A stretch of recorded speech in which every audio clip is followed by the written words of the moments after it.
What's up everybody and welcome to the channel. Today we're taking a look at this Typhoon Silver 2024 Hyundai Palisade. This is a calligraphy all-wheel drive. MSRP is around $53,600. So let's go ahead and take a look at Hyundai's luxury family SUV. Popping the hood there, we can see what is powering this 3-row. So we can find the hood latch, got gas struts as well to pop that open. So underneath the hood you are going to find the 3.8 liter naturally aspirated V6. The 6-cylinder makes 291 horsepower with 262 pound-feet of torque, and it's paired to an 8-speed automatic with Hyundai's H-Track all-wheel drive. Curb weight's around 4,300 pounds. It can also tow around 5,000 pounds, and you can also expect about 19 miles per gallon in the city with 24 on the highway, all running on an 18.8 gallon fuel tank. Moving on to the styling, the headlights are super cool. If we go ahead and tap the unlock button, you can see how these two pieces, they look like they're all part of the grille, but they're actually LED lights. We have a massive LED daytime running light, and the actual LED headlights are right here. So a little bit different than your typical vehicle. You got all this really cool satin aluminum colored for all those mesh pieces, Hyundai badge in the front, along with a forward-facing camera, safety sensor down below, all of your parking sensors, and then more of this silver trim throughout the front. So it's got a pretty cool look, very smooth along the side, and there's even a nice little air inlet to let air pass through the bumper. The hood flows very well to the front of that grille, and then you do have a few sharp lines fading its way towards the windshield.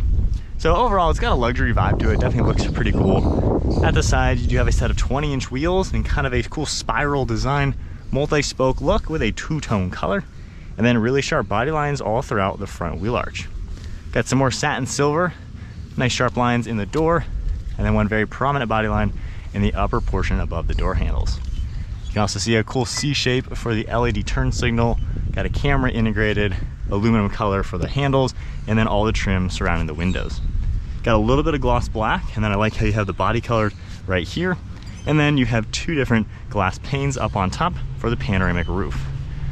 Side profile looks pretty good. It's definitely a good sized 3-row, so you certainly have size to it. And then that sharp body line cuts its way right into the rear taillight. Has a good look to it along with the LED lighting, nice silver trim piece, and then you can see all your logos and badges, integrated spoiler up on top. And then we have a cool dual exhaust on the one side with more of this aluminum colored silver. Now if we take a look at the key fob, you have all your typical buttons. We have remote start, and then we have the smart park to where you can actually move this car forwards and backwards if your steering wheel's straight, which is great for pulling it out of parking spaces, or if you have a huge puddle you don't want to get wet or something. Pretty cool feature. Now you can also hold the rear liftgate button, of course, and we can take a look at the space. Now this is a full 3-row SUV, and then with the 3rd row in the up position, you still have about 18 cubic feet of cargo space, all right here. And then there's even hidden space underneath, which is a really cool touch. Now to operate this 3rd row, you do have buttons to go up and down. You just press that one, and you can see them easily folding out of the way. That's a really good touch, super easy to do. And with them down, you now have 45.8 cubic feet of cargo space. So pretty good amount of space in here. For the 2nd row, they are manual technically, so when you press these buttons, they will manually get out of the way nice and flat. I think my driver's seat might be in the way. Oh, there we go. But anyway, with all that down, we now have 86.4 cubic feet. So this is definitely super roomy, good size SUV. 3rd row, you can obviously press these back up. 2nd row, unfortunately, you do have to manually do that. So if we go ahead and close the lift gate, we can go into the vehicle, and now you can see these fold nice and flat. And then you just grab the recline lever and get them back up. So that is the one drawback comparing it to even other Hyundai and Kias, to where you have to do that manually. Now this interior does get Nappa leather, which is a great touch. We also have massive sunshades on these doors. I like the striping and then nice stitching throughout the door insert. 2 cup holders up top, grab handle, padding, more storage, and you even have Palisade back here. The leather is really nice with the smooth and perforated, nice stitching design all throughout, especially up on top, and pillow top headrests. You're also going to see heated and ventilated seating, all of your climate controls, plugs down below. You have storage on the back side of the seats, plugs within the seats, massive panoramic roof, air vents up on top. I mean, this is a very nicely laid out 2nd row. Now if I go ahead and sit back here, we have adjustable armrest. It's a good touch, and if I go ahead and recline, you really have all sorts of space. So So definitely a great place to be. At 5'11", I have plenty of legroom and footroom. Fantastic amount of space in here. Miles of headroom, honestly. I mean, this is where it's at. This is a great place to be. Now, as far as the third row, you can just press the button right here or on the top, and it is going to move that seat easily out of the way, and we have a nice walkway into the back. Now, once I hop back here, you're going to see heated seats, your recline lever. You can press this button and easily pop that back. We have air vents up on the ceiling, speakers up here for some of the cool features, and then you can see more storage.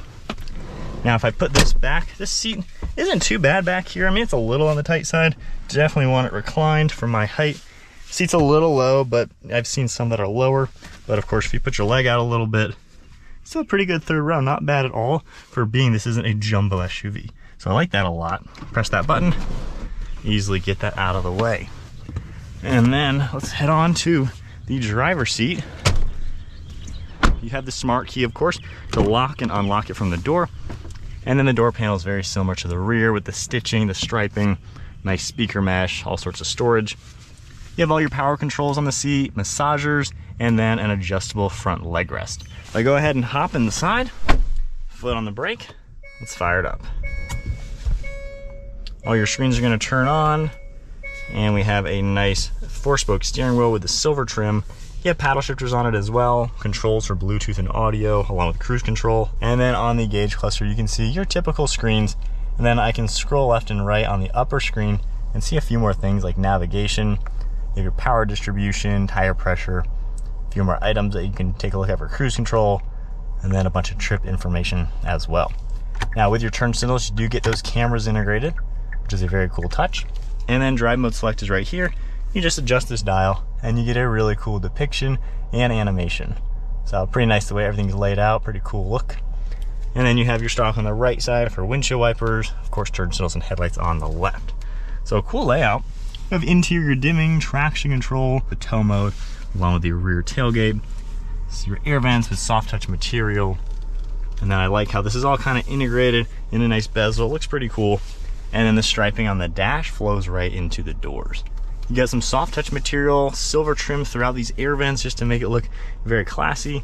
And then your typical Hyundai screen, basically what you would expect in a lot of their cars. Very simple, of course, all your shortcuts. If we go into reverse now, you have a good sized backup camera, top down view. You even get a 360 camera, which is a really cool touch for this car. And then if I go into drive, you're gonna see a forward camera. Back into park now. We have climate controls down below, and then a bunch of shortcuts for that screen. And I like how climate is always down here, and this is super snappy for how responsive that is. Some touchscreens are not like that. We have your zone and air conditioning, temperature, of course, you can easily do. A few more controls. Heated and ventilated seating, along with the heated steering wheel, locking differential. Then you're also gonna see a few shortcuts over here. You have some of this plastic material. There is ambient lighting throughout this interior. You can't really see it in the daylight, but it looks really good at night. You got some padding right here that you could use for some storage, or you can open that up, and we have wireless phone charging and 2 cup holders. So depending on if you need cups, storage, or phone storage, you kind of have it all in this center. We have some nice padding for your armrest, and then more storage down below. There's storage underneath the console, and then a pretty good glove box. One last look at the interior. Definitely a luxurious feeling SUV. For 50-something grand, not bad at all. You have those 2 panes of glass, manual sunshade up in front, and a really nice micro suede for the headliner. And then we have controls for the rear sunshade, of course the front glass, and then you're also gonna see a rear view camera, which is a good touch. Lastly, we can pop that down, and you're gonna see a nice mirror to see what is going on in the back. Now we also have the passenger talks, where if you talk inside, it'll actually emit through the speakers in back to tell your kids in the third row what you need them to do. All right, so setting off now in the Palisade. So with the V6, it's a pretty healthy motor. It'll get up to speed pretty quickly without really struggling. It's just a smooth power delivery like you would expect on a normal SUV. Now there are tons of 4-cylinder turbo options available for similar SUVs. I like that the Palisade gives you this engine. It just kind of robust, old school engine that you really can't complain or go wrong with. The drive modes don't really do the biggest difference in the car. Of course, it's really just a little bit of throttle tuning, things like that.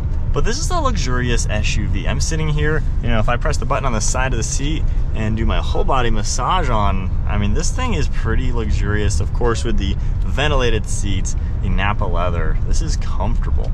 You have a great view out the front. Of course, the camera does a really good job letting you know what's going on behind you. Mirrors all do a good job as well. And you're nice and high up. This is a good sized vehicle. Over your right and left shoulder, really nothing crazy, easy to see around. And I like the kid mirror here to see what the kids are doing behind you so you can keep an eye on them. Along with that, you can even swipe over and do the passenger talk. And me talking right now, these speakers are playing it back there so they can really hear me. I can kind of hear that. Wow, that's a little interesting. I can hear it behind my head. But that is a cool thing to have in a family-focused vehicle like this. Other things like that, steering is nice and light. It's easy to drive. It's got good feedback though, to where it feels like a solid SUV. You know, this isn't just some cheap vehicle that has 3 rows. This truly feels like a pretty luxurious car. If you blacked out the Hyundai logo and told me this was 100 grand, I would almost believe you. Like, most of the materials are really nice. You do have some soft touch material. There is plastic in this interior, which, you know, I wouldn't mind being a little better, but honestly, $100,000 SUVs like this have plastic too. So honestly, you're getting so much for the money. And the fact that this has the true amenities that a $100,000 luxury SUV is going to offer you, this is a really impressive car. You have all the tech you need. Everything works super quick and easy. I love how zippy that touchscreen is right there for climate, because I love being able to just blast the AC on a hot day. The cameras in there work really well to aid you in not having blind spots. I mean, seriously, if you're looking for a luxury 3-row without going crazy on price, low 50s, this is where it's at. The suspension is also incredibly smooth and forgiving, hitting bumps. I mean, this takes it like a champ. This thing is built tough, feels very solid, and I don't think you can really get much more luxury for this price point. I mean, the German cars are significantly more expensive just to get a little bit more performance drivetrain. Other than that though, I mean, this is a really normal, good driving SUV with all the luxury feel you would want. So many features, it is absolutely feature packed and truly a great place to be.